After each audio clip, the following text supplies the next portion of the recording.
رمضان رمضان رمضان يا حبيب. Assalamualaikum warahmatullahi wabarakatuh. Bismillah walhamdulillah wassalatu wassalamu ala rasulillah wa ala alihi wa sahbihi wa mawala amma ba'd. Sahabat YouTube yang dirahmati Allah Subhanahu wa taala, alhamdulillah kita masih diberikan kekuatan, kesempatan dalam menunaikan ibadah puasa bulan Ramadan 1445 Hijriah. Baik sahabat YouTube, kali ini saya akan kembali lagi untuk mengulas tentang tema bulan suci Ramadan. Ya, apa tuh sebetulnya puasa itu? Kalau dalam kajian fikih misalnya, puasa atau dalam istilah Arabnya adalah asyam atau shaum, itu berarti secara etimologi disebut dengan al-imsak, yaitu menahan. Al-imsak, ya, menahan. Lalu kemudian secara syar'i, secara istilahan, ya, secara terminologi, puasa itu diartikan sebagai menahan diri dari makan dan minum, lalu kemudian menahan diri dari hal-hal yang membatalkan puasa itu sendiri, mulai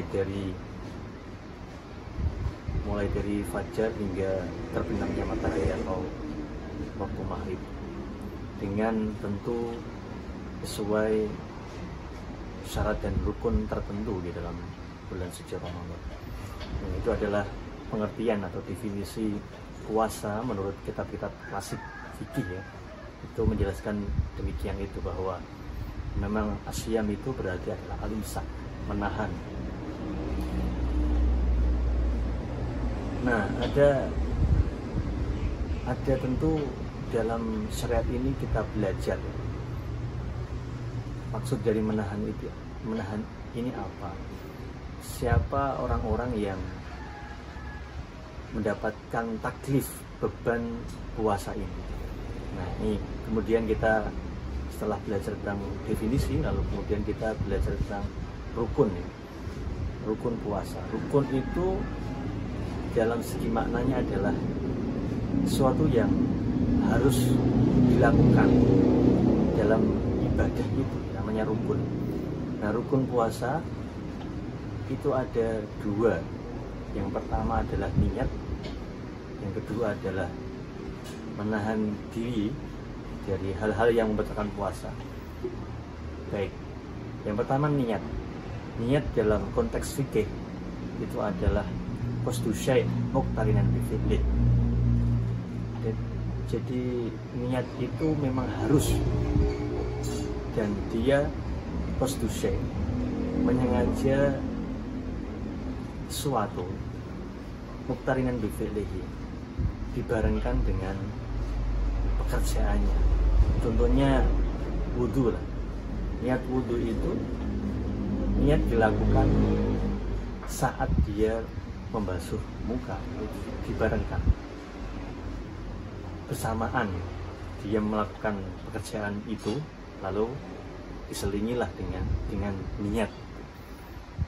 Nah, kalau dalam konteks puasa, niat itu menurut Imam Syafi'i harus dilakukan al-mabit, ya, di malam hari. Karena ini niat wajib puasa, maka dilakukan harus di malam hari. Akan tapi berbeda dengan niat puasa sunnah misalnya, itu bisa dilakukan di pagi atau siang hari. Dalam tanda kutip, dia memang belum makan dan belum minum, gitu ya. Lalu kemudian misalkan dia hari Senin, mulai dari fajar sampai dengan pagi jam 7 misalkan dia belum kemasukan makan dan minum, dan hal-hal yang membatalkan puasa misalkan, itu boleh, wah mending saya ini puasa hari Senin, maka diniatkan, niat hari puasa Senin itu boleh dilakukan di pagi hari. Tapi kalau puasa wajib, puasa Ramadan beda. Maka tradisi kita alhamdulillah di masyarakat Indonesia, setelah kita melakukan tarawih, kita niat bersama-sama selesai sholat tarawih berjamaah. Sebagaimana niat itu ya dilakukan secara bersamaan itu, dengan tujuan untuk disebutkan niatnya, niat puasa apa, dilakukan kapan itu. Nah, contoh niat misalkan dalam puasa adalah nama itu soma godin an adai fardhi syahri ramadhani hadis sanati fardhillahi ta'ala, jelas.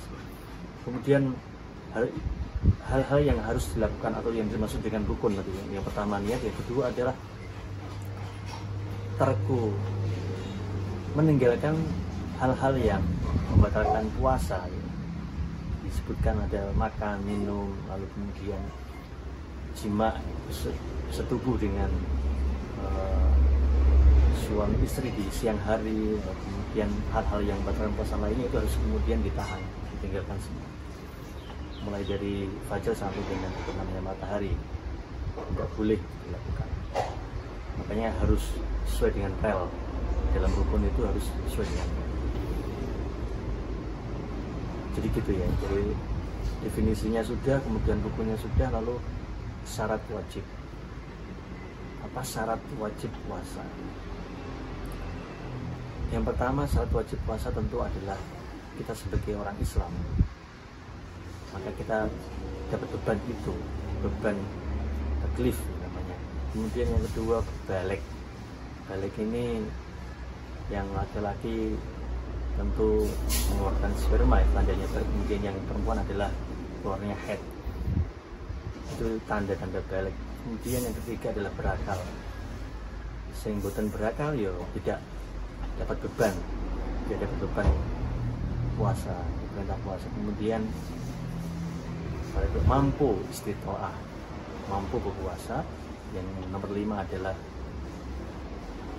melihat, mengetahui awal bulan Ramadan. Dari syarat wajib itu tentu yang nomor 5 yang kemudian menjadi perhatian untuk kita. Makanya Nabi Muhammad itu dalam hadisnya mengatakan sumu li ru'yati, berpuasalah kalian semua li ru'yati, dengan cara melihat hilal awal Ramadan. Nah, kita ketika tidak mampu untuk langsung mengetahui cara melihat hilal, kita bisa mengikuti isbat dari Kementerian Agama Indonesia. Jadi mungkin itu yang bisa kami sampaikan terkait tema puasa hari ini. Semoga bermanfaat, bisa menjadi warning untuk kita selalu berhati-hati, selalu diilmoni dalam sebuah lelaku amal, kegiatan-kegiatan Islam semua. Karena semua kalau kita ilmuni itu akan menuai pahala. Tapi kalau kita melakukan sebuah amalan tanpa sebuah ilmu, itu juga akan menjadi sebuah kebingungan tersendiri, dan tentu tidak berfaedah gitu. Ada yang mengatakan tidak berfaedah. Mari kita semangat untuk mencari ilmu terus dan terus, update kita. Semoga bulan puasa kita menjadi bulan puasa yang penuh berkah manfaat untuk kita semua. Sekian, kurang lebihnya mohon maaf. Assalamualaikum warahmatullahi wabarakatuh.